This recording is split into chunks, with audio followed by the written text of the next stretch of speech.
वर्तमान पीढ़ी की आवश्यकताओं को ध्यान में रखे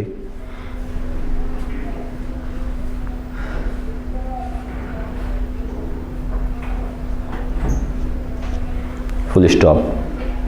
पैसे चेंज करिए। संक्षेप में, हमें उत्पादन की ऐसी तकनीक अपनानी होगी। संक्षेप में, हमें उत्पादन की ऐसी तकनीक अपनानी होगी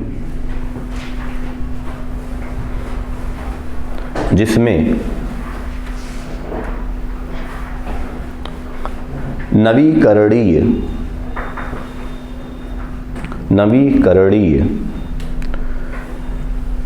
प्राकृतिक संसाधनों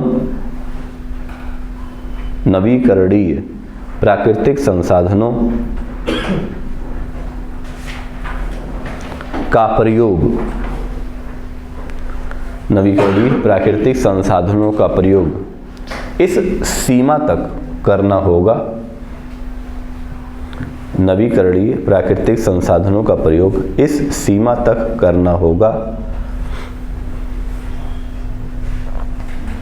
जिससे अनवीकरणीय नॉन रिन्यूएबल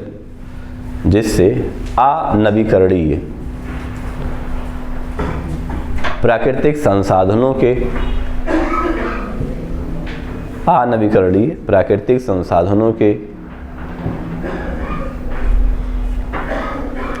चरम उपयोग से बचा जा सके।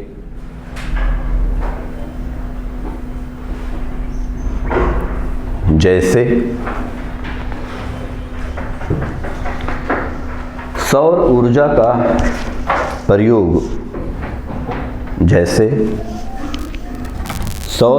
का प्रयोग इस प्रकार से करना होगा। सौर ऊर्जा का प्रयोग इस प्रकार से करना होगा कि हमें लकड़ी आधारित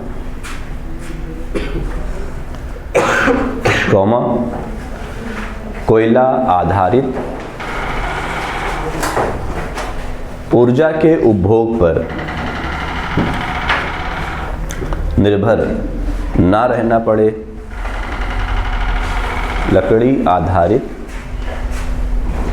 कोयला आधारित ऊर्जा के उपभोग पर निर्भर ना रहना पड़े। Full stop. यह कहना गलत नहीं होगा कि पारिस्थितिकी संतुलन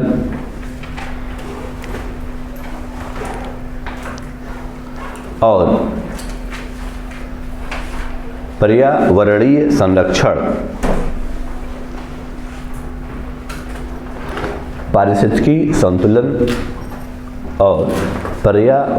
संरक्षण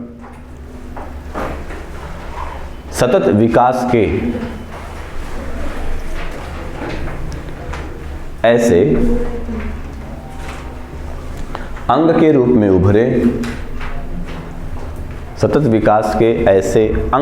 उभरे, ताकि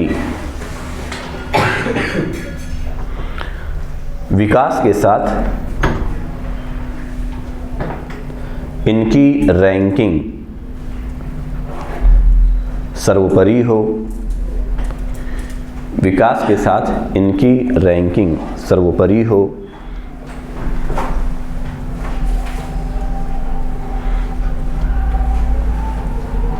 पैसे चेंज करिए। इस प्रकार सतत पोषणी विकास का अर्थ है, इस प्रकार सतत पोषणी विकास का अर्थ है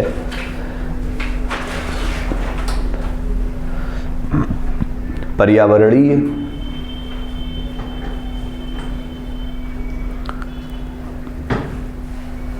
स्थितियों को क्षति पहुंचाए बिना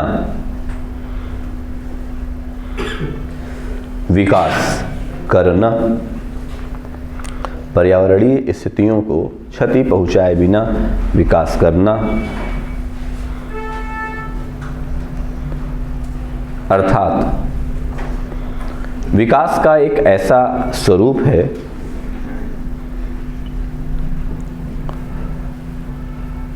जो उत्पादन को तो नहीं घटाता है,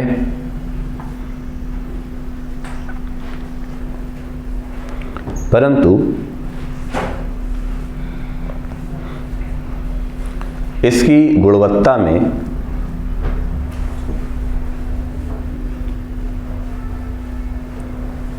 ऐसा परिवर्तन करता है कि आने वाली पीढ़ियों के लिए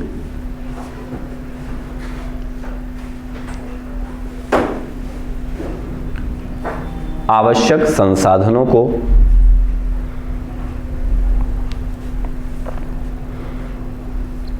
क्षति पहुंचाए बिना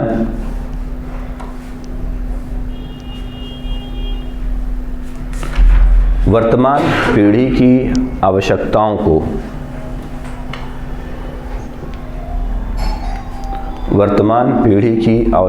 को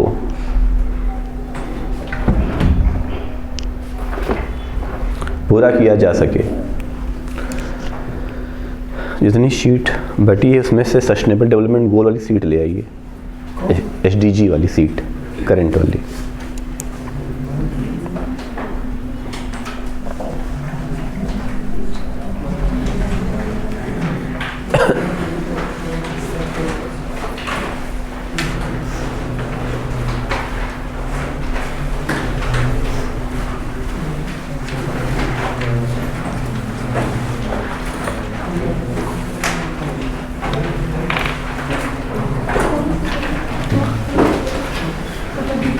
तो इसके अल्टीमेट जो मायने हैं, अल्टीमेट मायने क्या हैं?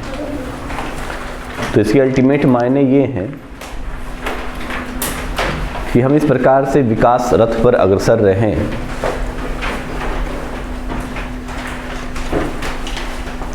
ना,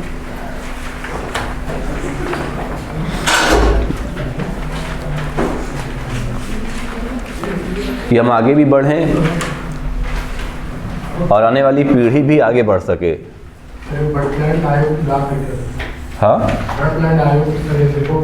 हाँ, ब्रेडलैंड कमीशन, यस, ब्रेडलैंड कमीशन अभी आएगा। 1987 में ब्रेडलैंड कमीशन भी है और इसके बाद 2002 में एक सम्मेलन हुआ संयुक्त राष्ट्र में, तो ये ब्रेडलैंड कमीशन ही है। तो ये USA है, बहुत ऊंची चोटी।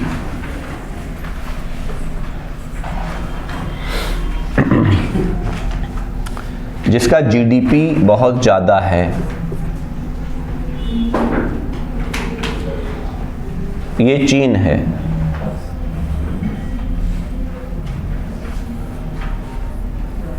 जिसका GDP USA से कम है,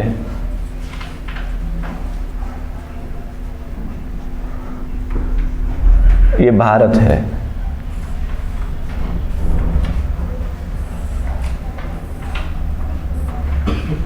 इसका GDP चीन से कम है।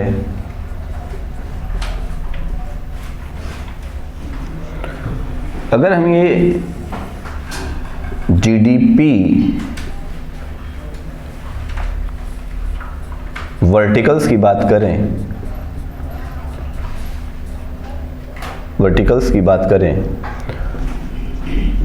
तो आप देख रहे हैं कि इन तीनों देशों की जो ढाल है GDP के मामले में निगेटिव है, निगेटिव स्लोप है कि नहीं, इन टर्म्स ऑफ GDP। लेकिन अगर हम इसी ग्राफ को ऐसे बना दें,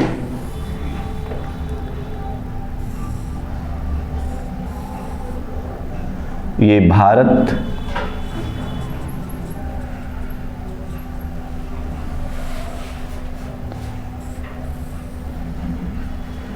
चीन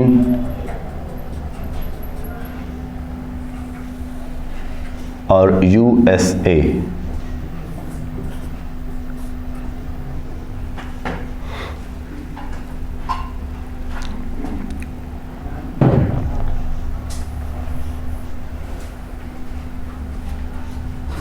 USA, चीन और इंडिया। और ये हाँ, कार्बन डाइऑक्साइड एमिशन, अगर हम एमिशन की बात करें, वर्टिकल्स, एमिशन वर्टिकल्स, तो सबसे ऊपर कौन है? भारत है।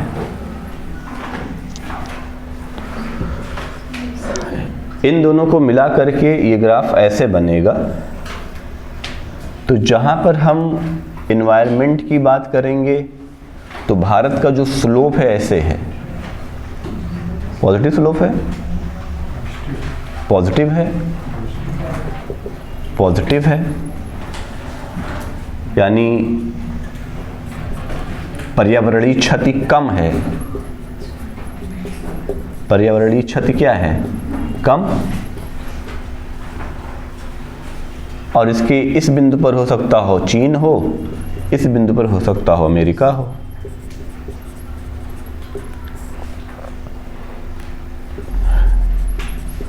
पर्यावरणीय क्षति हीनता वक्र। अभी हम लोग साइमन कुजनेट्स के उल्टे यू आकार की भी चर्चा करेंगे। इसका मतलब ये हुआ, ये ग्राफ देखने से तो जिन देशों का जीडीपी ज़्यादा है उनका जो पर्यावरण स्वास्थ्य है वो क्या है? कम है ना? समझ में आ रहा है? आप लोग मेंस लिख तो रहे हैं मगर ग्राफ का इस्तेमाल बहुत कम कर रहे हैं। हमने कहा जब इकोनॉमिक्स लिखिए तो ग्राफ का इस्तेमाल करिए। कल जो सवाल दिया तो उसमें एक ही दो लोगों ने ग्राफ बनाया है। ग्राफ बनाना सीखिए, तब आपको जीएस थर्ड में अच्छा नंबर मिलेगा। अब ग्राफ का मतलब क्रिएटिविटी। आप सोचते रहिए कहाँ पर हम क्या अच्छा कर सकते हैं। अब ये रिलेशन हमने इसके पहले किसी और क्लास में नहीं बताया है, ये हम आपको बता रहे हैं कि जैसे जैसे ग्रोथ बढ़ेगी पर्यावरणीय क्षति भी क्या होगी? बढ़ेगी, है कि नहीं?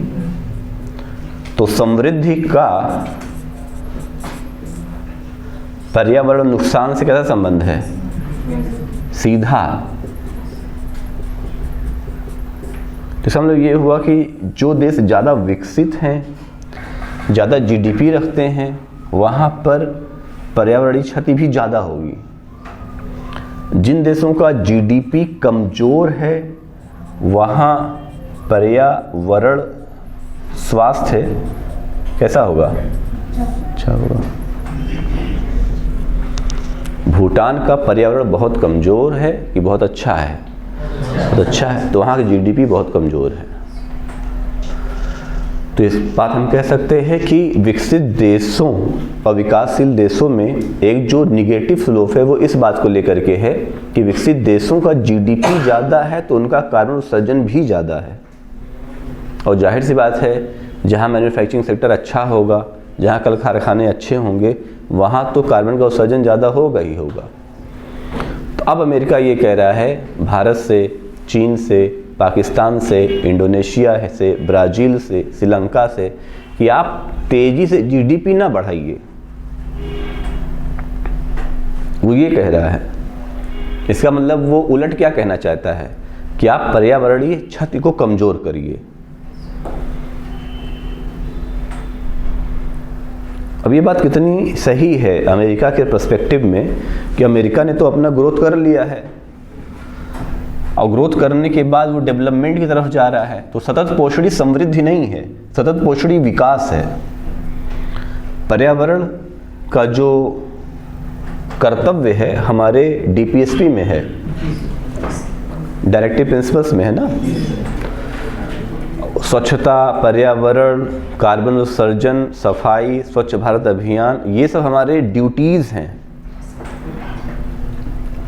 गाय की रक्षा करना हमारा अधिकार नहीं है। क्यों? क्या है हमारे यहाँ? कर्तव्य है, कर्तव्य। तो किस आर्टिकल से किस आर्टिकल तक है DPSP? 36 से 51। तो इन सब में बात की गई ड्यूटी की, और भारत में सबसे कमजोर है 36 से 51। कर्तव्यों की बात कर रहे हैं। क्यों कर्तव्य कमजोर हैं? और फिर उसके पहले जो फंडामेंटल राइट्स हैं, तो कुछ हमारे फंडामेंटल राइट्स हैं, मूलभूत अधिकार, और कुछ हमारे फंडामेंटल ड्यूटीज़ हैं, मूलभूत कर्तव्य। तो मूलभूत कर्तव्य भारत में पर्यावरण के संदर्भ में अमेरिका से ज़्यादा बेहतर हैं। तो क्या हम मूलभूत कर्तव्य को ध्यान में रख करके पर्यावरणीय क्षति को नहीं बढ़ा रहे हैं, या हम GDP ही नहीं बढ़ा पा रहे हैं? हमें सफाई का ध्यान नहीं है। सफाई कहाँ ध्यान है? तो भारत कुछ मामलों में स्वतः आगे बढ़ रहा है। हमारा मैन्युफैक्चरिंग सेक्टर कमज़ोर है, हमारा इंफ्रास्ट्रक्चर कमज़ोर है, कल कारखाने नहीं हैं, तो स्वतः हमारा बायोडाइवर्सिटी अच्छा हो रहा है। क्यों? ये समझने को है, लिखना नहीं है मेंस में, आपको बस ये समझना है। तो संयुक्त राष्ट्र को लगता है कि भारत अपने पर्यावरण को अच्छा कर रहा है। अगर हम अपने पर्यावरण को अच्छा कर पाते, या हम इतने सचेत होते, या हमारे कर्तव्य इतने अच्छे होते, तो फिर हमें स्वच्छ भारत अभियान की आवश्यकता नहीं पड़ती। हमें ODF या खुले में मुक्त शौचालय की आवश्यकता नहीं पड़ती। इसका मतलब ये है कि भारत यहाँ पर नहीं पहुँच पा रहा है, और भारत का GDP लगातार कमज़ोर है। तो GDP कमज़ोर होने के नाते हमारा इन्वायरमेंटल हेल्थ अच्छा है, इकोलॉजिकल जो प्रोसेस है वो बढ़िया है। तो भारत चलिए इस लक्ष्य को लगभग प्राप्त कर लेता है, क्योंकि भारत की जो जैव विविधता है वो अच्छी है। जैव विविधता, जैव विविधता मतलब जो हॉट स्पॉट्स हैं, जो हमारे हॉट स्पॉट्स हैं वे अच्छे हैं। एक संबंध तो मिल गया आपको कि अगर GDP अच्छी होगी तो पर्यावरण अच्छा नहीं होगा, पर्यावरण अच्छा होगा तो GDP अच्छा नहीं होगा। तो भूटान नरेश,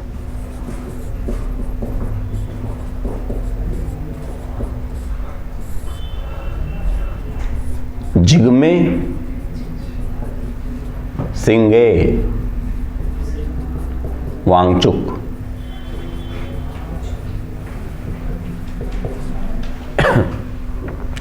जिग्मे सिंगे वांगचुक ने 1972 में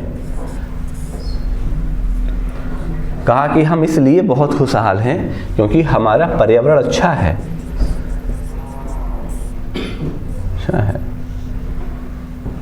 और जिग्मे सिंगे वांगचुक ने कहा कि अगर हम GDP को अच्छा कर लेंगे, हम ग्रोथ बढ़ा लेंगे, हम ग्रोथ पर टाइम ज़्यादा देंगे, तो आने वाले समय में हमारे देश के नागरिकों का हेल्थ खराब हो जाएगा, प्रदूषण पोल्यूशन का लेवल बढ़ जाएगा, और पोल्यूशन बढ़ने से डिजीज़, बीमारी, क्रॉनिक डिजीज़ की बात करते हैं, क्रॉनिक डिजीज़ बढ़ेगी, और ये GDP पूरी की पूरी इसी पर खर्च हो जाएगी। तो क्या चाहते हैं आप? पहले GDP बढ़ाइए, फिर अपने ऊपर खर्च कर लीजिए। तो हम ये चाहते हैं कि भले ही GDP कम रहे, लेकिन हमारी हेल्थ क्या रहे? अच्छी रहे। तो अभी हमारे पास मनी है, हम मनी पर टाइम दे रहे हैं, और भविष्य में हमारा हेल्थ खराब हो जाएगा, और जैसे हेल्थ खराब होगा सारा पैसा कहाँ चला जाएगा?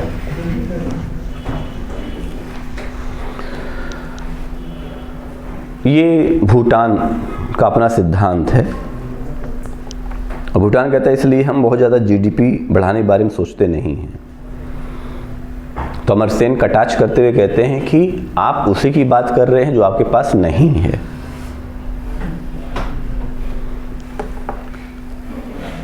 कि नहीं? हमेशा आप लोग किसकी बात करते हैं? जो आपके पास है। जो आपके पास नहीं है फिर उससे हम लोग बचते हैं, है कि नहीं? और जब भारत से कहा गया, संयुक्त राष्ट्र ने कहा भारत से कि आप ऐसा करिए 2015 तक लक्ष्यों को पूरा करिए, तो भारत एक लक्ष्य पूरा कर पाया, बायोडाइवर्सिटी, जैव विविधता हमारी अच्छी हो गई। लेकिन जैव विविधता के लिए भारत को कुछ करना ही नहीं पड़ता। आप नॉर्थ ईस्ट चले जाइए, वेस्टर्न घाट चले जाइए, ईस्टर्न घाट चले जाइए, जो हॉट स्पॉट्स हैं वहाँ ऐसा क्या करते हैं? हम कुछ करते हैं? ऑटोमेटिक जड़ी बूटियाँ हो रही हैं, ऑटोमेटिक आपका वर्षा वन क्षेत्र है, ऑटोमेटिक सब कुछ बेहतर हो रहा है। तो भारत इस मामले में अच्छा है कि भारत का जो पर्यावरणीय संतुलन है वो अभी बेहतर है तमाम देशों से। आप या तो ऐसे कहिए या आप ऐसे कहिए कि भारत का समृद्धि बहुत कमज़ोर है तमाम देशों से। तो हम लोग क्या कहेंगे? भारत का पर्यावरणीय संतुलन अच्छा है तमाम देशों से, तो हम ये क्यों कहेंगे कि हमारी जीडीपी कमज़ोर है? सर, विश्व के अगर 10 सबसे प्रदूषित शहरों की बात की जाए, हाँ, तो सर उसमें करीब 5 से 6 सर भारत के आते हैं। वो अपना नाम कमा रहे हैं अपने दम पर। और जिन 5-6 शहरों की आपने बात किया है, फिर वहाँ का ग्रोथ आप देखिए। सिर्फ पर्यावरण की बात आप मत करिए, फिर हमने रिलेशन दे दिया है। अगर गाजियाबाद में बहुत ज़्यादा प्रदूषण है तो गाजियाबाद एक इंडस्ट्रियल एरिया है। अगर नोएडा में प्रदूषण का स्तर बहुत ज़्यादा है तो नोएडा में जीडीपी बहुत ज़्यादा है। अगर बम्बई में प्रदूषण बहुत ज़्यादा है तो बम्बई की जीडीपी ज़्यादा है। लेकिन जहाँ हम लोग बैठे हैं सलोरी में, तो ना यहाँ पर जीडीपी ज़्यादा है और ना यहाँ प्रदूषण ज़्यादा है। तो पूरे वर्ल्ड में जो आप 5-6 शहरों की बात कर रहे हैं वो तो लगभग ऊँट के मुंह में जीरा है, क्योंकि हमारे तो बहुत सारे राज्य कई सारे देशों के बराबर हैं। और उत्तर प्रदेश में, और ये खुशी की बात है कि प्रदूषण पैदा कर रहे हैं इसलिए कि वो जीडीपी पैदा कर रहे हैं। बात समझ में आ रही है? जीडीपी पैदा कर रहे हैं, उसके आप पॉजिटिव एस्पेक्ट पे जाइए। प्रदूषण पैदा कर रहे हैं या आप निगेटिव अप्रोच में जा रहे हैं? जीडीपी पैदा कर रहे हैं, ये पॉजिटिव है। तो चीन कहता है कि देखिए हम अमेरिका के सिद्धांतों पर चलने वाले नहीं हैं, क्योंकि जब अमेरिका जीडीपी बढ़ा रहा था तब उसने प्रदूषण के बारे में नहीं सोचा।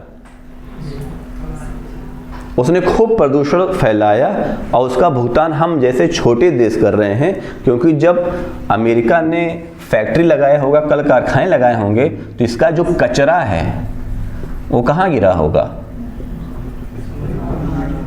इसका जो कचरा है वो यहाँ गया होगा। तो ऐसे बहुत सारे छोटे देश होंगे जिनके पास जो कचरा है उनका खुद है ही नहीं। अर्थशास्त्री गुनार मिर्डल, एक और अर्थशास्त्री को जोड़ते हैं यहाँ पर, गुनार मिर्डल।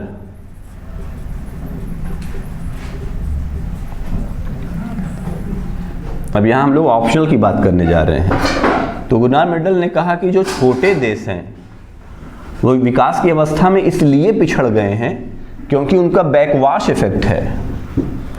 तो पीछे से जो विकास आ रहा है उसका कचरा ये संभाल रहे हैं।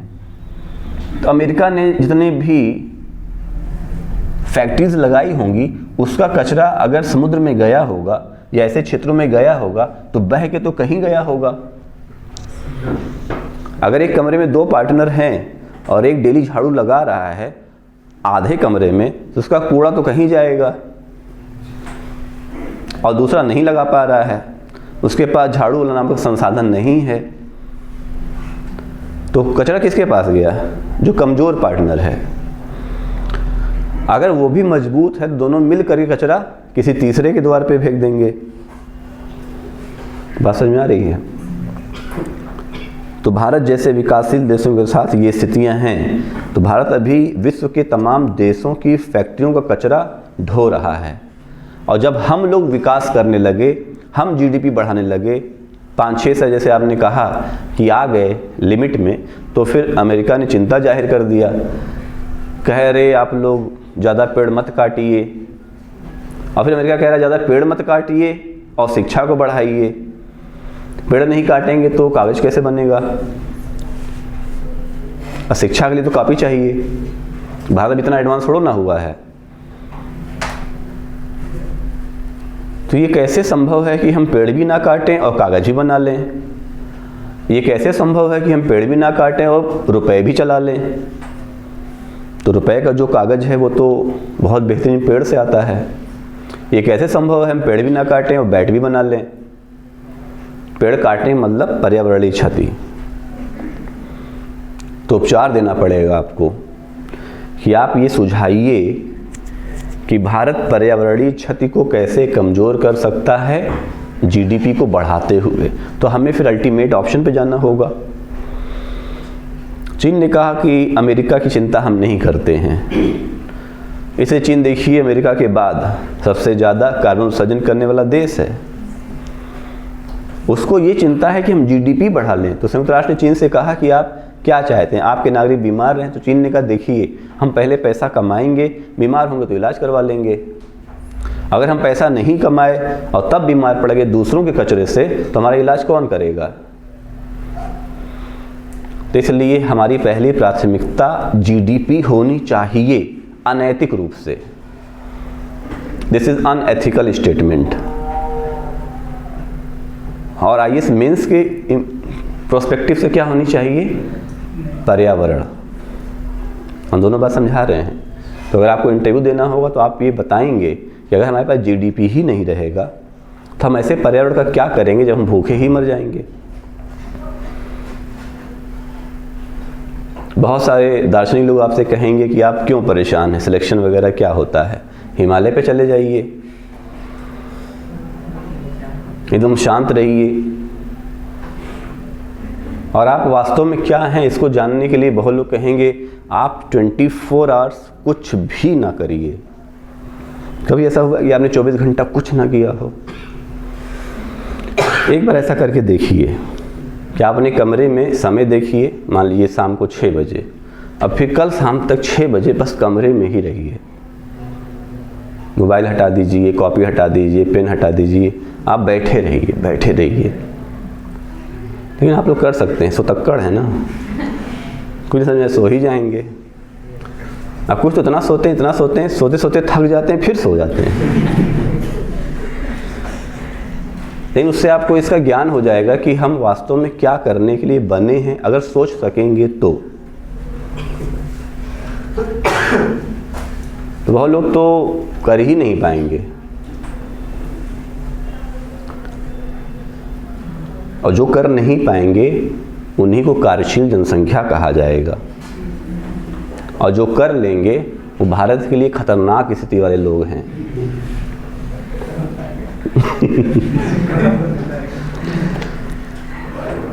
तो अमेरिका इसलिए आगे है क्योंकि अमेरिका में वो जनसंख्या ज़्यादा है जो इसकी चिंता नहीं कर रही है, वो इसकी चिंता कर रही है।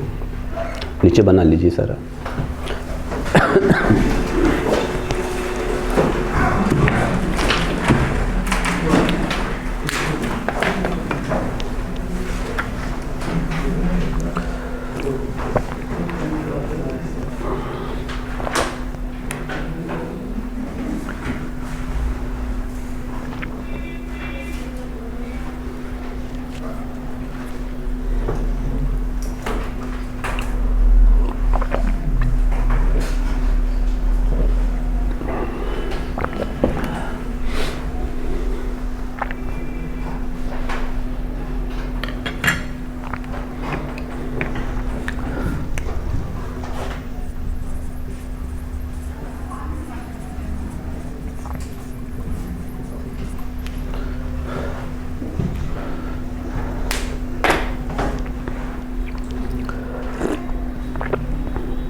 हो गया।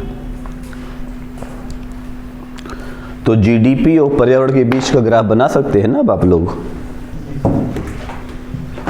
जीडीपी और पर्यावरण के बीच का ग्राफ ऐसे होगा, एक तरफ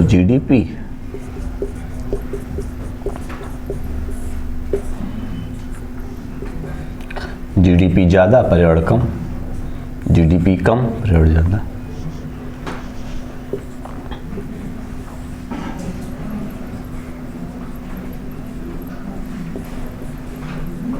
नेगेटिव स्लोप।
चाय गरमा दीजिए और ये दवा लानी है, डोलो पार 650 mg एजिथ्रोमाइसिन। कितनी गोली? 3 ले जाएंगे चाय गरम करने के बाद। हाँ।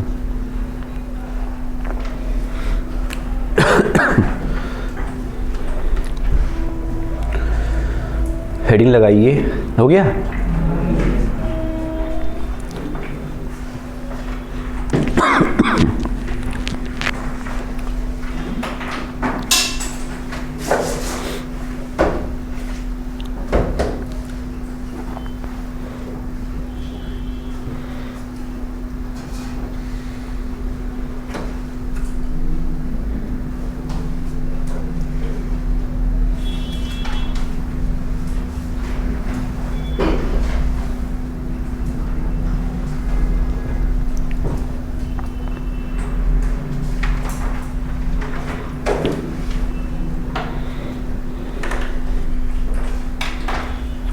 कल भी क्लास चलेगी, ठीक है।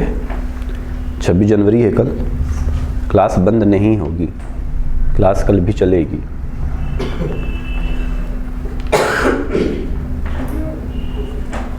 हालांकि कई सारे कोचिंग पर चालान हुआ है।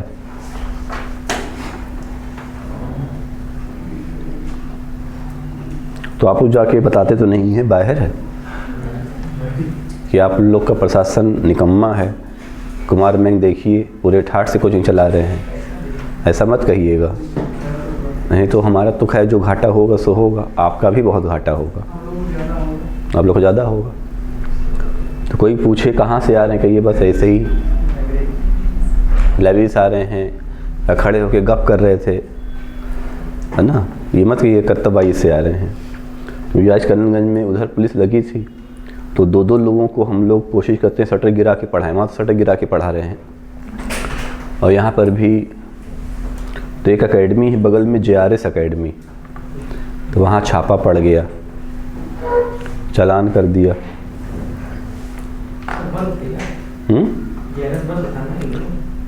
अभी बंद हो गया, पहले छापा पड़ा चल रहा था।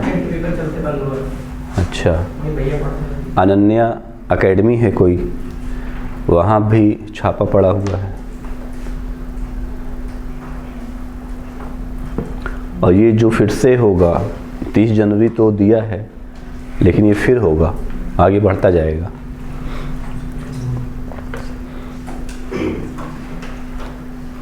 महाराष्ट्र में स्कूल खुल गया है, बम्बई में केस लेकिन बहुत तेजी से आ रहे हैं ना।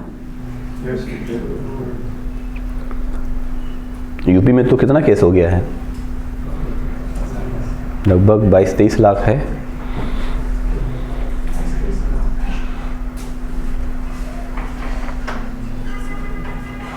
हेडिंग लगाइए, निर्वहनीय विकास पर विश्व सम्मेलन।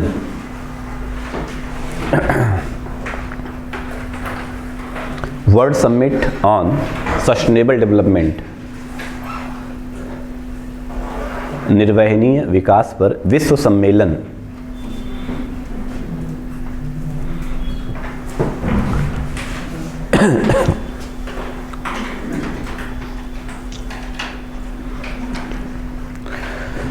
26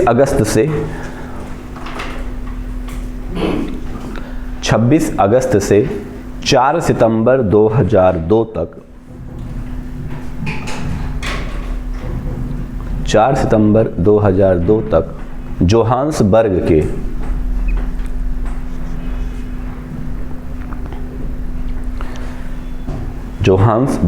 के 180 से अधिक, जोहान्सबर्ग में लिखिए, जोहान्सबर्ग में विश्व के 180 से अधिक देशों ने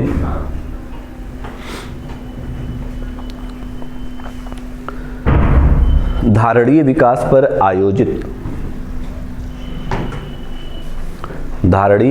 पर आयोजित सम्मेलन में भाग लिया है।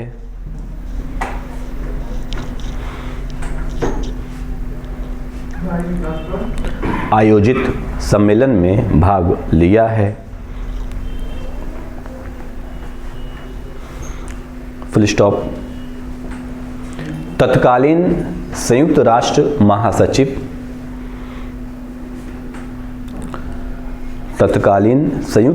महासचिव कोफी अन्नान ने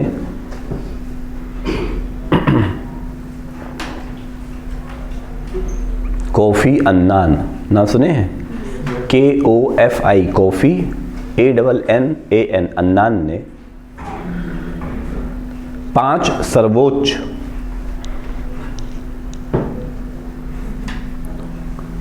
सर्वोच्च क्षेत्रों को प्राथमिकता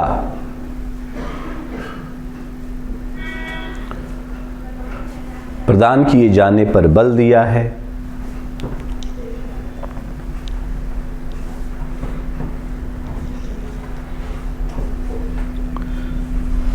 पहला लिखिए, पॉइंट वाइज लिख लीजिए। पहला, जल व सफाई ब्रैकेट में वाटर एंड सैनिटेशन, जल व सफाई ब्रैकेट में वाटर एंड सैनिटेशन। दूसरा, स्वास्थ्य हेल्थ।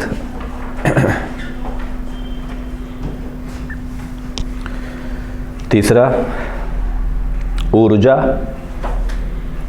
एनर्जी।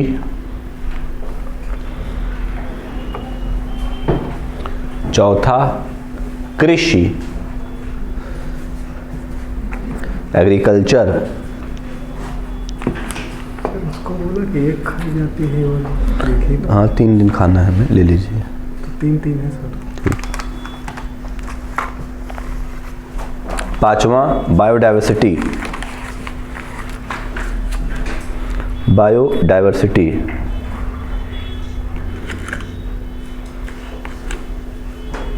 जैव विविधता।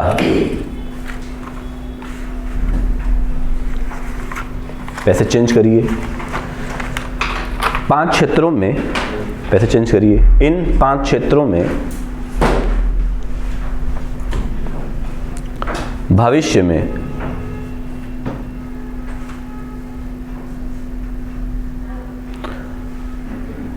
विशिष्ट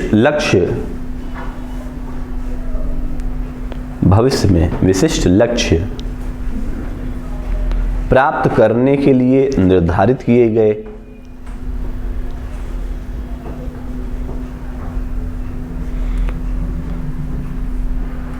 जैसे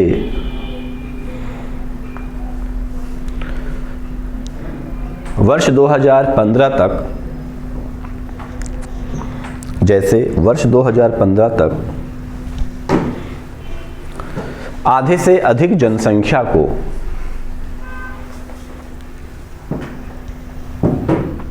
स्वच्छ जल और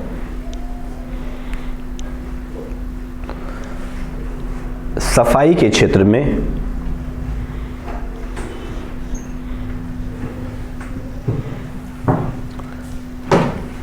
खुले में शौच करने वाली जनसंख्या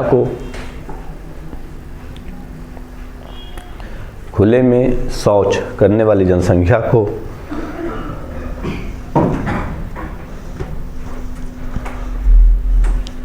कम करना निर्धारित किया गया।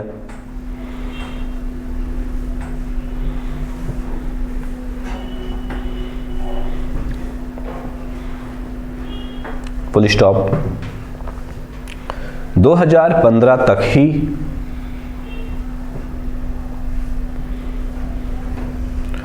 ऊर्जा के उपभोग स्तर को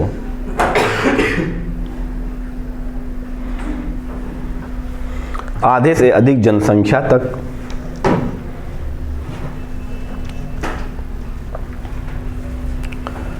वृद्धिगामी क्रम में ले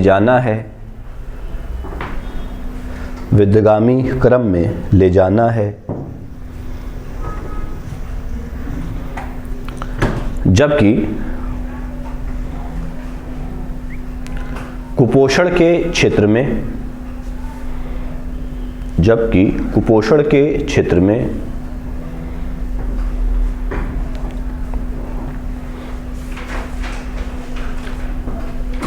लगभग 80% जनसंख्या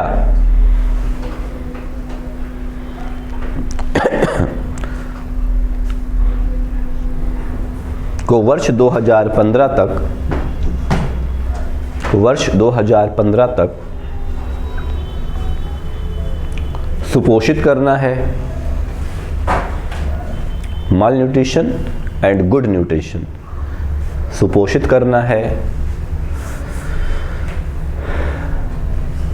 फुल स्टॉप। संयुक्त राष्ट्र के द्वारा भारत जैसे पिछड़े हुए देशों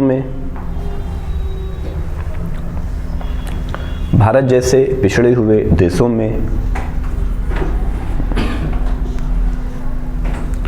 कृषि के क्षेत्र में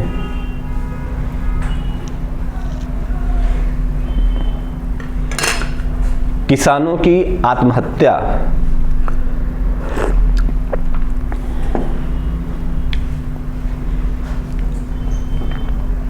को कम करने के लक्ष्य निर्धारित किए गए।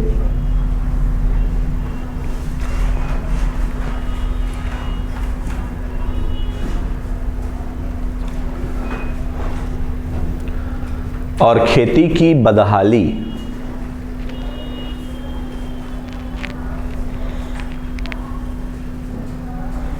को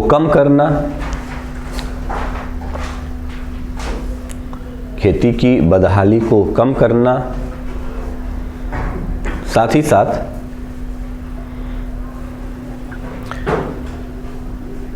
युवाओं में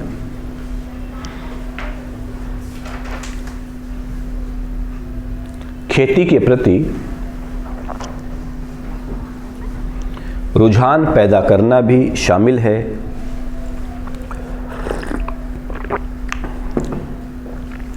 खेती के प्रति युवाओं में रुझान पैदा करना भी शामिल है।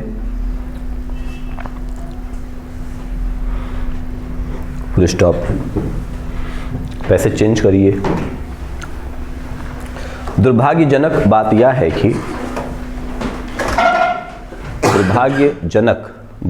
है कि 2015 तक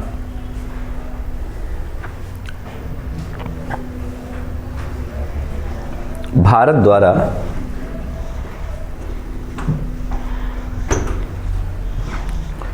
दिए गए 5 लक्ष्यों में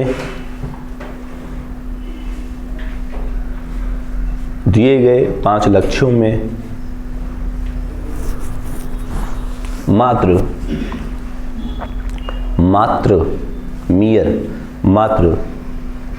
जैव विविधता का लक्ष्य ही प्राप्त किया जा सका।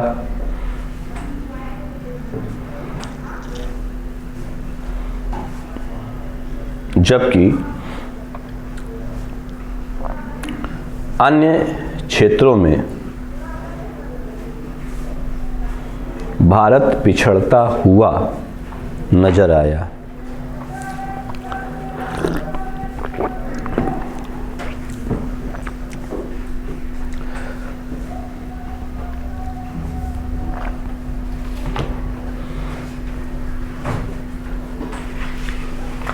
समझ में आया?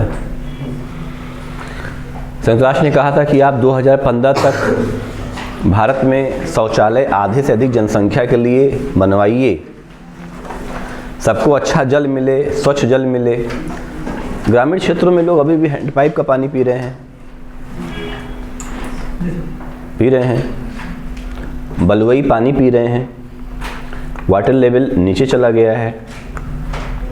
शहरी क्षेत्रों में तो खैर अब आप खनिज वाला पानी पी रहे हैं, मिनरल वाटर्स, बिस्लेरी, और दोनों ही समस्याएं हैं। आप गांव वाला पानी पी रहे हैं वो भी समस्या है, आप शहर वाला शुद्ध पानी पी रहे हैं वो भी समस्या है। तो हम शहर वाला इतना शुद्ध पानी पी रहे हैं कि खनिज पदार्थ कम हो गए हैं, हम गांव वाला इतना खनिज पदार्थ पी रहे हैं कि आपको पथरी हो रही है। तो ग्रामीण क्षेत्रों के लोगों में जो पेट का दर्द है वो गंदे पानी की वजह से है, एक रिपोर्ट ये भी है। शहरी क्षेत्रों में जो पेट का दर्द है वो बहुत शुद्ध पानी पीने की वजह से है। ग्रामीण क्षेत्रों में जो कुपोषण है वो कम खाने की वजह से है, शहरी क्षेत्रों में जो कुपोषण है वो ज़्यादा खाने की वजह से है। क्यों? शहरी क्षेत्र में हम क्या खा रहे हैं? सुबह उठ के ज़्यादा लोग क्या खाते होंगे? चाय, बन मक्खन, ब्रेड पकौड़ा, और आप पेट में अल्सर पैदा कर रहे हैं। और ग्रामीण क्षेत्र में सुबह उठ के क्या खा रहे हैं? रोटी, चावल, सब लोग नहीं। तो अमर सेन की रिपोर्ट आई कि भारत के शहरी क्षेत्रों की अपेक्षा ग्रामीण क्षेत्रों में कुपोषण का दर कम है। और भारत के शहरी क्षेत्रों में आप प्रायः एक दिन भर में जितना प्रोटीन चाहिए उससे ज़्यादा ले रहे हैं, जितनी कैलोरी चाहिए उससे ज़्यादा कैलोरी ले रहे हैं। तो आप पिज्ज़ा खा रहे हैं, आप बर्गर खा रहे हैं, आप नूडल्स खा रहे हैं, आप जंक फूड और फास्ट फूड खा रहे हैं। तो जहाँ एक तरफ अधिक खाना मिलने से कुपोषण पैदा हो रहा है, वहीं दूसरी तरफ कम खाना मिलने से भी कुपोषण पैदा हो रहा है। जहाँ एक तरफ ज़्यादा शुद्ध पानी लेने से आप शिकार हो रहे हैं अशुद्ध पानी के, वहीं यांत्रिकी ही नहीं है। गांव में आरओ लग रहा है अब बहुत कम। सरकारी हैंडपाइप जो पहले लगता था तो उसकी गहराई ज़्यादा होती थी, तो नीचे से शुद्ध पानी निकाल देता था। समस्या है। और चूँकि स्वच्छ जल की बात करें, जल की नहीं स्वच्छ जल की बात करें, जो पोर्टेबल वाटर है, पीने योग्य पानी, वो कम है। पानी तो बहुत है, समुद्र का पानी है, तालाब का पानी है, पोखर का पानी है, नदी का पानी। हम लोग नदी का पानी इस्तेमाल करते हैं। इलाहाबाद में पानी का सप्लाई कहाँ से होता होगा? माघ मेला चल रहा है, जाके गिलास पी के दिखाइए।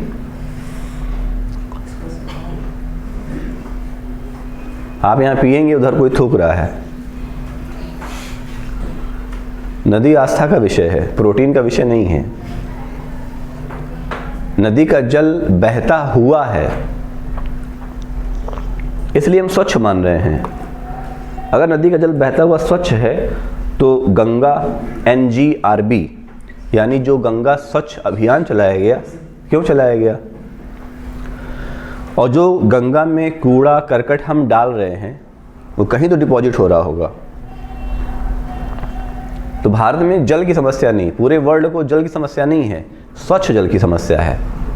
तो 2015 तक ना तो हम आधे से अधिक जनसंख्या को स्वच्छ जल दे पाए, ना तो हम आधे से अधिक जनसंख्या को शौचालय दे पाए, ना तो हम आधे से अधिक जनसंख्या का पोषण स्तर सही कर पाए। और कुपोषण कोई बीमारी नहीं है, कुपोषण मीन्स माल न्यूट्रिशन, आपको उचित पोषण नहीं मिल रहा है। प्रायः आप लोग कहते हैं सिर में दर्द हो रहा है क्योंकि आप कुपोषित हैं। फिर आप कहते हैं पैर में दर्द हो रहा है, पैर में दर्द कोई बीमारी है?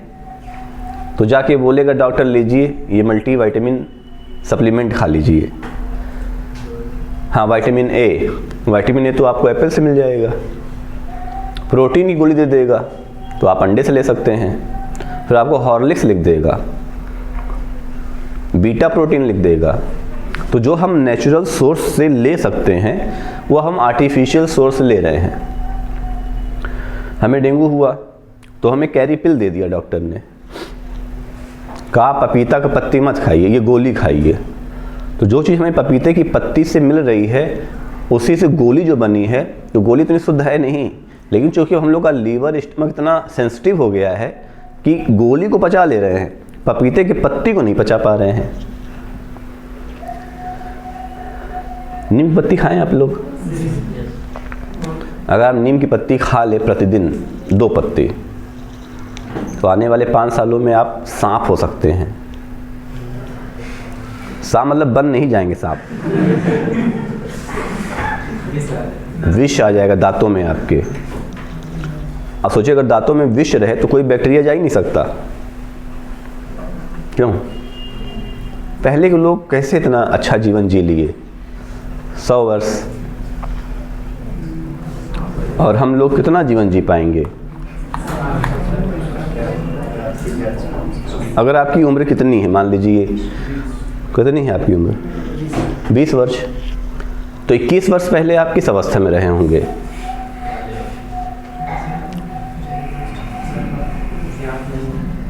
मरे होंगे। आपकी जो उम्र है उससे 1 साल पहले तो आप मरे ही होंगे। बात सही है कि नहीं? नहीं? तो कहाँ थे आप? आपकी जो उम्र मान लिया उम्र 24 साल है, हमारे 26 साल पहले आप कहाँ थे?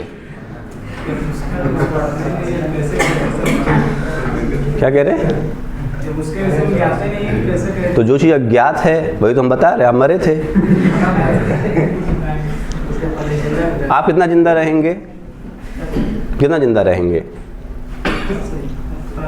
अरे औसत आयु तो जिंदा रहोगे ना। उम्मीद है कि कल ही चले जाओगे।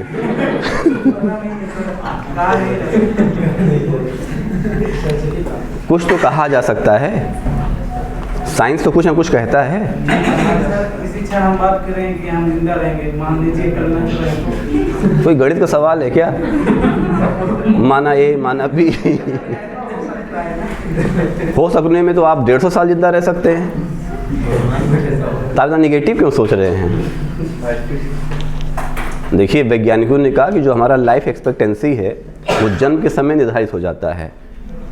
आप कितने पोषित हैं उसी समय डॉक्टर बता देगा ये जो लड़का है या लड़की है इतने वर्ष जिंदा रहेगा। अगर इसी प्रकार से इसका पोषण हुआ तो इसी आधार पर हम औसत आयु निकालते हैं। तो मान लीजिए 70 वर्ष आपकी औसत आयु है, आप 70 वर्ष हम मान के चल रहे हैं आप जिंदा रहेंगे। तो फिर आपसे पूछें कि 80 वर्ष बाद आप कहाँ हैं?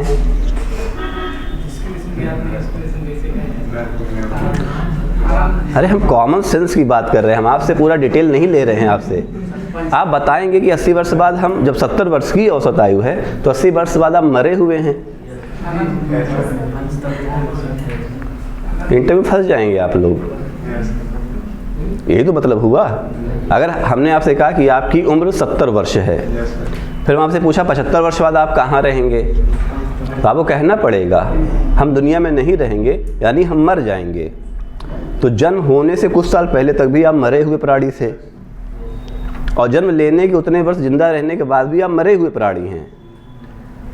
तो जिंदा रहने की अपेक्षा मरने वाला वर्ष क्या है? सिद्ध हुआ कि नहीं?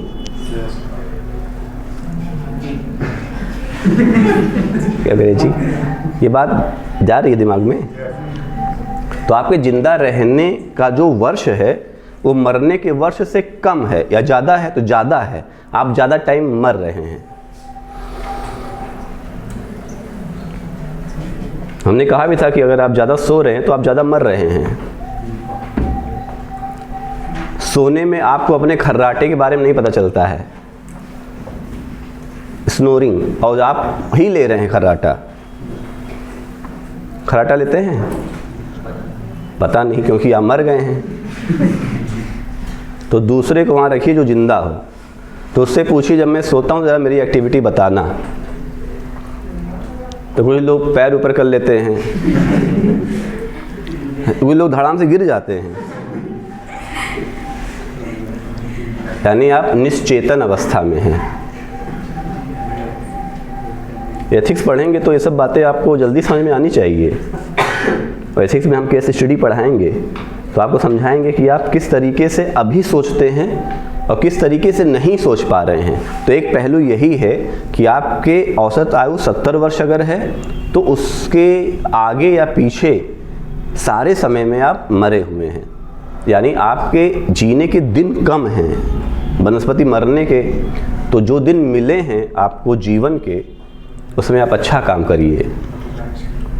क्यों? कोई 110 साल जिया है तो 110 साल के बाद वो मर जाएगा। तो हम लोग के पास जो संसाधन हैं, प्राकृतिक संसाधन की बात करें, वो हम अमर बना सकते हैं सतत पोषण विकास में। और संयुक्त राष्ट्र की अवधारणा ये कहती है। तो हम पोषकता के स्तर की बात करें तो आपका जो पोषण है वो किस आधार पर होगा? जब आप सही तरीके की डाइट पर आ जाएंगे। अमर सेन ने कहा कि भारतीय युवा अब अपने पेट को बना चुके हैं डस्टबिन। डस्टबिन जब समझते हैं ना, कूड़ेदान। आपका पेट एक कूड़ेदान हो गया है।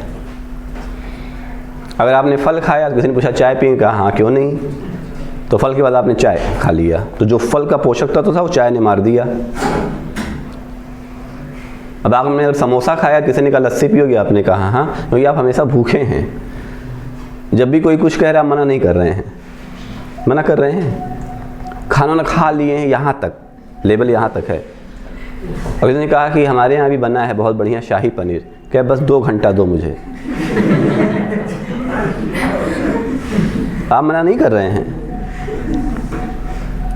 अति भोजन कुपोषण का कारण है, कम भोजन भी कुपोषण कारण। तो देखिए, less fooding and more fooding दोनों कॉज हैं माल न्यूट्रिशन के। लेकिन अब फूडिंग कैसी है? तो अभी हम देखिए आपके भौतिक अवस्था की बात कर रहे हैं, अभी हम आपके मानसिक फीडिंग की बात नहीं कर रहे हैं। मेंटल फीडिंग क्या, उसकी तो हम बात ही नहीं कर रहे हैं। तो जैसे आप शरीर को अच्छे खाने से अच्छा बना सकते हैं, वैसे आप अपने ब्रेन को अच्छे पढ़ने से अच्छा बना सकते हैं। तो सुबह उठते अगर न्यूज़ आ गई ये मर गए, आप नकारात्मक हो गए। सुबह न्यूज़ आ गया यहाँ दंगा हो गया, और न्यूज़ यही तो आ रही है।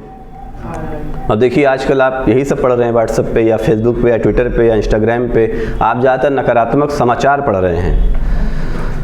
तो जब नकारात्मक समाचार पढ़ेंगे तो समाचार यानी पढ़ना दिमाग का फीडिंग है। हम कुछ ऐसा नहीं खाते जिससे दिमाग मजबूत हो। कोई बता दे ये खाने से दिमाग मजबूत होता है। पनीर खाने से शरीर अच्छा होगा। बादाम खाते हैं और घिस के खाते होंगे। बादाम खाने से दिमाग अच्छा नहीं होता है, दिमाग अभ्यास करने से अच्छा होता है। तब तो सूखे टाइप के छात्र कभी आईएएस बन ही नहीं पाएंगे। जिन्होंने कभी बादाम नहीं खाया है तो वो आईएएस नहीं बन पाएंगे। बादाम एक पोषक पदार्थ है जो आपके शरीर के लिए एक आवश्यक या एक ऐसा रोल प्ले कर सकता है जिससे आपकी ऊर्जा बेहतर हो सकती है। लेकिन दिमाग यानी जो चेतना है हमारी, उसके लिए ऊर्जा जानते हैं क्या है? अच्छा पढ़ना, अच्छा देखना, अच्छा सुनना। खा रहे हैं बादाम और सुन रहे हैं कोई लड़ाई झगड़े की बात, तो आपका दिमाग कैसा होगा? उस मामले में बहुत तेज हो जाएगा। अब देखिए कुछ चीज़ें आपको कभी बताई ही नहीं गई हैं। किसी के माता पिता ने, मुझे लगता है, ये नहीं सिखाया होगा कि अगर किसी साइकिल वाले से लड़ जाना तो खूब गाली देना। सिखाया किसी ने? और जो सिखाया नहीं गया है उसका अभ्यास बड़ा बढ़िया है आपका। और जैसे आप लड़ जाते हैं तो आपकी गाली देने की फ्रीक्वेंसी क्या है? पढ़ने की फ्रीक्वेंसी से ज़्यादा तेज है। और हम आपसे कहें 100 गाली लिखना है 10 मिनट में, आप 5 मिनट लिख के रख देंगे। हम आपसे कहें सतत पोषण विकास पर लिखना है, आप नहीं लिख पाएंगे। तो सारी कहानी दिमाग के संदर्भ में अभ्यास की है। तो खाने पीने का संबंध क्या है? भौतिक अवस्था से है। तो संयुक्त राष्ट्र ने कहा कि जैसा तन होगा वैसा हमारा मन हो जाएगा। अगर तन स्वस्थ नहीं है तो मन भी स्वस्थ नहीं होगा। तो शरीर को स्वस्थ रखना होगा। Healthy body having healthy brain. तो भारत में जो पिछड़ापन है उसके पीछे कुपोषण है, इसलिए पूरे वर्ल्ड में भारत को सबसे ज़्यादा कुपोषित राष्ट्र का दर्जा दिया गया है।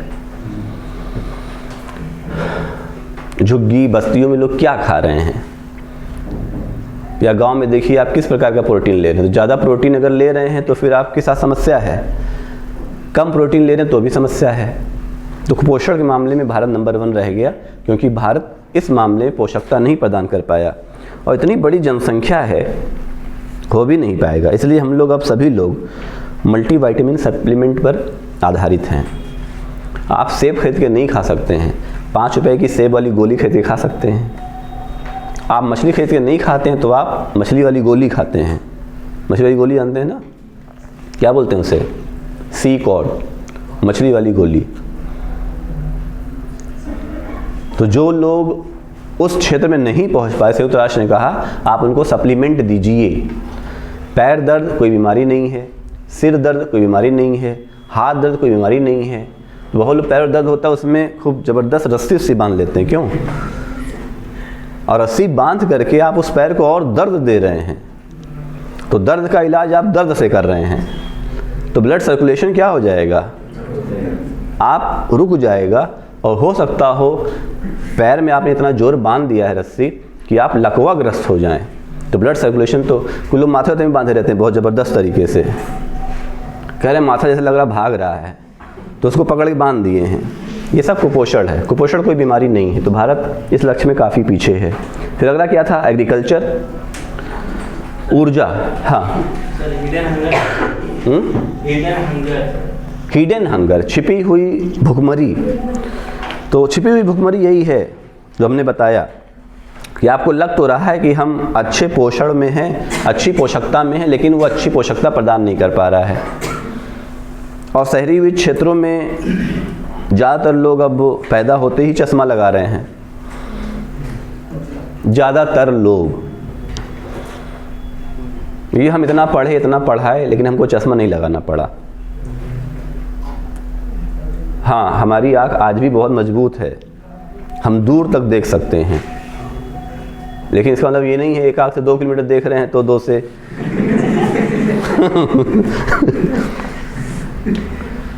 तो हमारा जो दृष्टि का एटीट्यूड है वो बहुत अच्छा है, बहुत दूर तक। लेकिन जो शहर में बच्चे जन्म ले रहे हैं, देखिए उनको बहुत जल्दी मायोपिया हो रहा है, उनको दूर दृष्टि दोष, निकट दृष्टि दोष, ये भी कुपोषण है।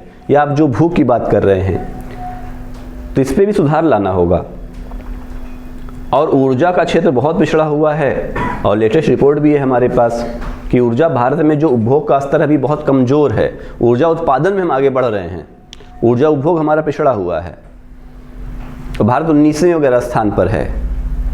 तो भारत के नागरिक उतना अच्छा ऊर्जा उपभोग नहीं कर पा रहे हैं, या इलेक्ट्रिसिटी कंजम्पशन। इसलिए तो बताया जा रहा है 300 यूनिट बिजली फ्री हो जाएगी। तो 300 यूनिट बिजली फ्री हो जाएगी तो क्या सब तक ऊर्जा की पहुंच हो जाएगी? जिनके पास ऊर्जा है उन्हीं का 300 यूनिट बिजली फ्री होगा। तो अच्छा होता कि सरकार ये कहती आने वाली कि जिनके पास ऊर्जा नहीं है उनको चिन्हित करके हम उन तक ऊर्जा पहुंचाएंगे। तो 300 यूनिट वाला जो पैसा है उनको ना दे करके जिनके पास ऊर्जा है, जिनके पास ऊर्जा नहीं वहाँ तक पहुँचाते। हालांकि काफ़ी अच्छा काम हुआ। जब इसके पहले समाजवादी पार्टी की सरकार थी तो अखिलेश यादव ने एक अच्छा पहल किया था। गांव-गांव जा करके वो चेक कर रहे थे कि जो ऊर्जा का उत्पादन है और जो ऊर्जा की चोरी है उसमें एक गैप है। तो भारत में ऊर्जा की चोरी बहुत ज़्यादा है, उत्पादन की समस्या नहीं है। आप इलाहाबाद में रह रहे हैं, देखिए सब मीटर लगाया है मकान मालिक ने और आपने कटिया लगा लिया है। मकान मालिक खुद लगा के रखे हुए हैं। तो जिस गांव से अखिलेश यादव गुजरे उन्होंने कहा ये आपने क्या किया है? तो गांववासियों ने कहा ये हमारा खेत है। तो खेत आपका है, आसमान थोड़ा आपका है। उन्होंने कहा देखिए हमारे खेत के ऊपर से केबल जाएगी तो हम तो कटिया लगाएंगे। तो अखिलेश ने कहा कि ठीक है, हम इसमें 20,000 वोल्ट का तार बिछा दे रहे हैं। आपने देखा होगा तार सब बदल गए, ज़्यादा हाई पावर का। तो गांव वाले फिर क्या किए, हाइडल कॉलोनी गए, ब्लॉक में गए, बिजली ऑफ करवाई और उसी 20,000 वोल्ट में बांस डाल दिया और बांस में जगह जगह छेद कर दिया, फिर से कटिया लगने शुरू हो गई। इसका मतलब ये है कि भारत में ऊर्जा जो उपभोग है और ऊर्जा जो चोरी है वो ऊर्जा उत्पादन के साथ अनुपात में गड़बड़ है। तो अगर हम भारत में ऊर्जा चोरी को रोक लें तो प्रति व्यक्ति जो उपभोग है वो क्या हो जाएगा, बढ़ जाएगा। घाटे में है ना बिजली विभाग, भारत में जितना भी सरकारी विभाग है सब घाटे में, सरकारी बस घाटे में है। देखिए कुछ दिन पहले क्या, शायद परसों ही टेट का पेपर था, सब फ्री में आए गए ना। 11 लाख लोग बस में जिनका पेपर कैंसिल हुआ था, नकल के कारण टेट का पेपर कैंसिल हो गया था ना, लीक हो गया था पेपर, तो सभी लोग जितने लोग पेपर देने गए थे उन लोगों ने बस में फ्री ट्रेवल किया है। और कहा भी था शायद कि अगर अपना वे लोग उनके साथ वाले नहीं बोल, इसी चक्कर में 4-5 लोग को लेके चले आए। बस वाले का उसने कहा है तो आपको अपना एडमिट कार्ड देना पड़ा है शायद, जो भी है। तो ये जो आपने बस में किराया फ्री किया, ये तो बस वाले परिवहन वाले घाटे को बढ़ा दिया होगा। अगर आपने ऊर्जा के क्षेत्र में फ्री देना शुरू कर देंगे तो घाटा बढ़ जाएगा। अगर आप पेंशन देना शुरू करेंगे तो घाटा बढ़ जाएगा। और सब घाटे की मार फिर हम ही लोग को झेलनी है। किस रूप में? महंगाई के रूप में। तो घाटा बढ़ने से महंगाई क्या होगी? बढ़ जाएगी। एक और रिपोर्ट है कि एग्रीकल्चर सेक्टर में जो युवा है रुझान कम है, वो खेती कम करना चाहते हैं, आत्महत्या ज़्यादा करना चाहते हैं। संयुक्त राष्ट्र ने कहा भारत में क्या चल रहा है, किसानों से पूछा गया आप खेती करना चाहते हैं आत्महत्या, उन्होंने कहा हम आत्महत्या करना चाहते हैं। तो रुझान को बढ़ाना भी था 2015 तक, इसलिए 2015 में प्रधानमंत्री कृषि बीमा योजना, प्रधानमंत्री कृषि सिंचाई योजना, प्रधानमंत्री फसल बीमा योजना, तो जितनी भी योजनाएं सरकार लेकर के आई थी वो संयुक्त राष्ट्र के दबाव के कारण थी। तो सरकार की बहुत बहादुरी नहीं थी इसमें। तो सरकार को ये सब दिखाना था कि हम 2015 हो गया है, लक्ष्य प्राप्त तो कैसे करेंगे। तो सरकार को खाका बनाना पड़ गया कि देखिए हम स्वच्छ भारत अभियान चला रहे हैं, देखिए हम स्वच्छ जल मिशन चला रहे हैं, देखिए हम गंगा का पानी साफ कर रहे हैं। संयुक्त राष्ट्र से माफ़ी मांगनी पड़ी और 2017 में संयुक्त राष्ट्र ने ये गोल सब बदल दिया और क्या लेकर के आ गई? Sustainable development goal. हेडिंग लगाइए, सतत पोषणीय विकास के लक्ष्य, सतत पोषणीय विकास के लक्ष्य।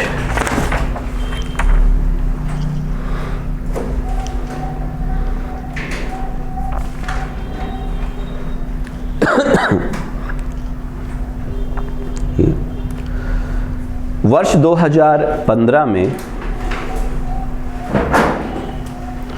वर्ष 2015 में न्यूयॉर्क में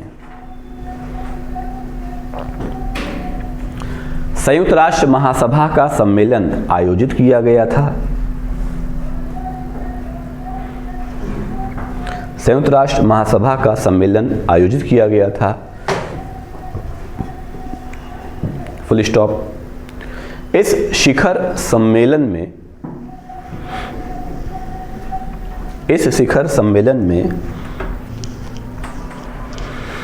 आगामी 15 वर्षों के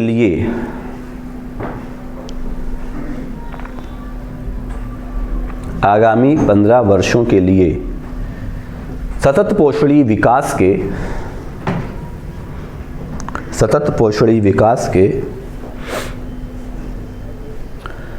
17 लक्ष्य निर्धारित किए गए। सतत पोषणीय विकास के 17 लक्ष्य निर्धारित किए गए, जिनको 2016 से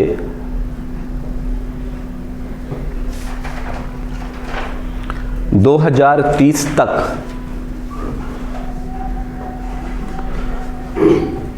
हासिल किया जाना तय किया गया। 2016 से 2030 तक हासिल किया जाना तय किया गया। Full stop. इस सम्मेलन में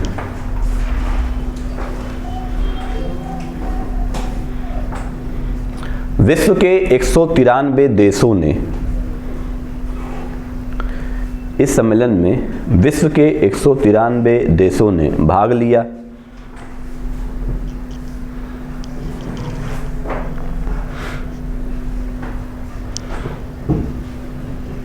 फुल स्टॉप। 193 देशों को अंडरलाइन कर लीजिए, पैसे चेंज करिए। यह सर्वविदित है कि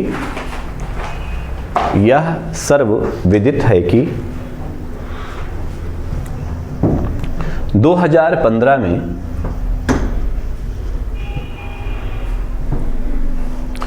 सहस्त्राब्दी विकास लक्ष्य मिलेनियम डेवलपमेंट गोल MDG, सहस्त्राब्दी विकास लक्ष्य को समाप्त कर दिया गया।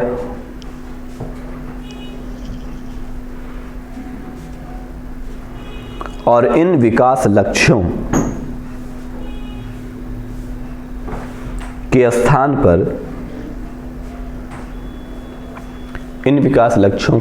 पर, SDG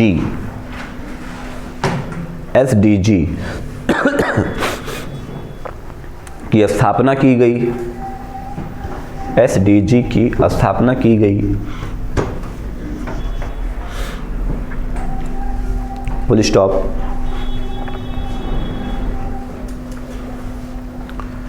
इस सम्मेलन का विषय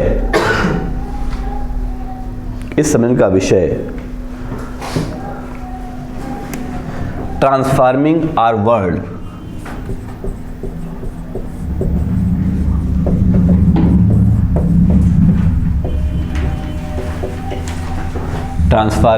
वर्ल्ड, था। ट्रांसफॉर्मिंग आवर वर्ल्ड था, जिसमें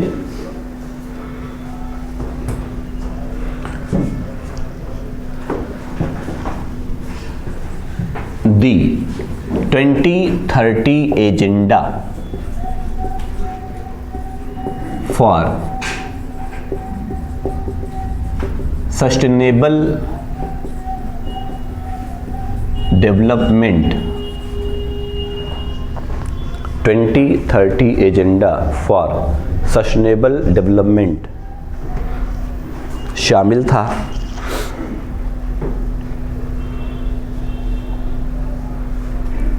फुल स्टॉप।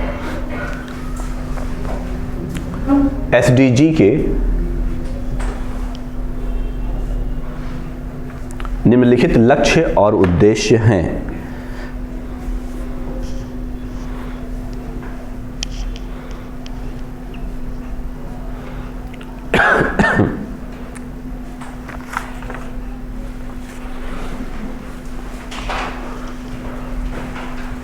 डैश करिए,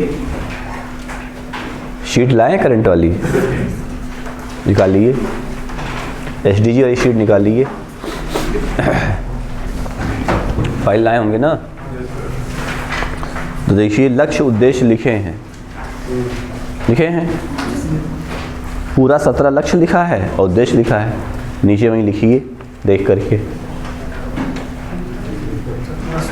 हाँ 17 लिख लीजिए, है ना, लिख लीजिए सब लोग।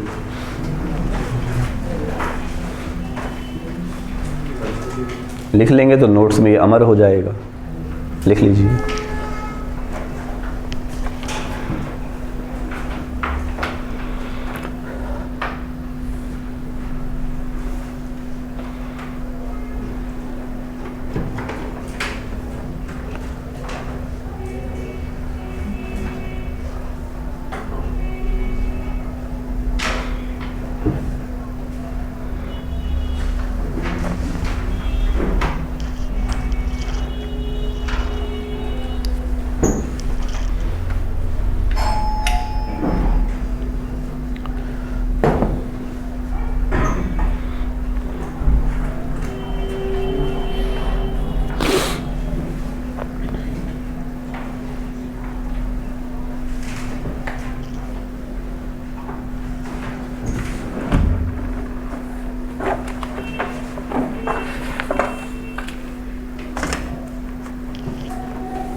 कॉपी पढ़ दीजिए।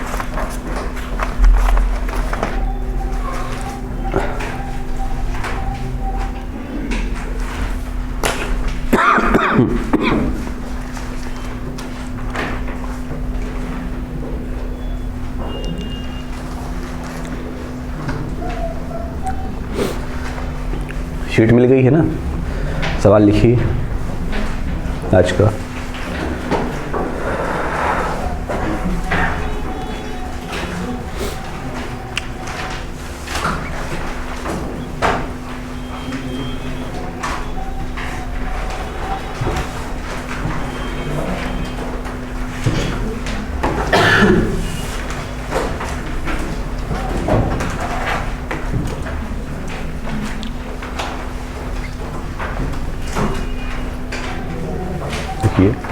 किसी देश में,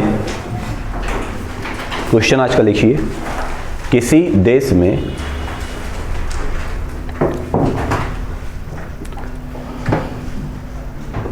आर्थिक समृद्धि, इकोनॉमिक ग्रोथ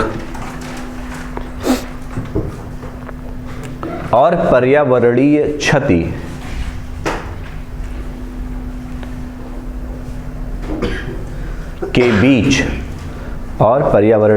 के बीच संबंधों को प्रदर्शित करते हुए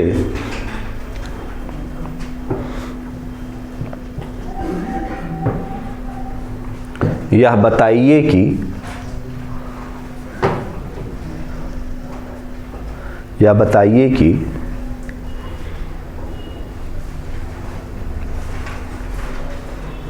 पर्यावरण को बेहतर करने के साथ ही साथ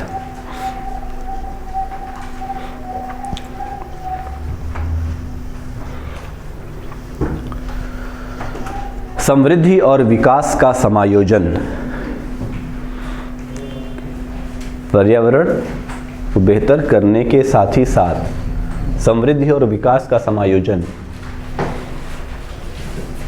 कैसे किया जा सकता है?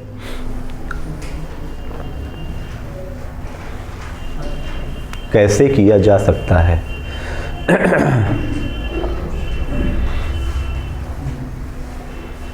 Question mark. उपाय सुझाइए, सजेस्ट मीजर्स, उपाय सुझाइए।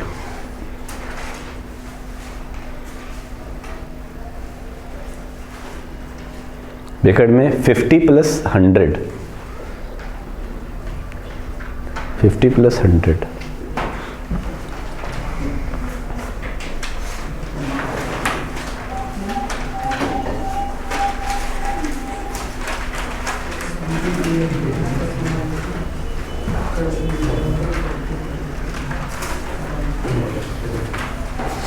सवाल समझ में आ गया?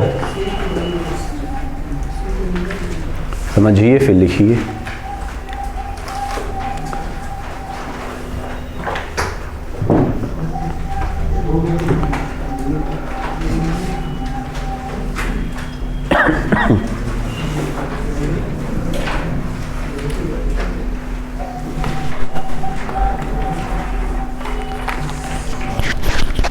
लिखिए सब लोग, समझाए हैं आज ही, लिख सकते हैं आप लोग। और लिखना सबको है, बगैर लिखे जाना नहीं है। पढ़ना तो एक बार पढ़ लीजिए, कॉपी खोल के 5 मिनट पढ़ लीजिए तो पढ़ाए हैं, उसके बाद लिखिए। ये लिखना तो है, पढ़ लीजिए एक बार।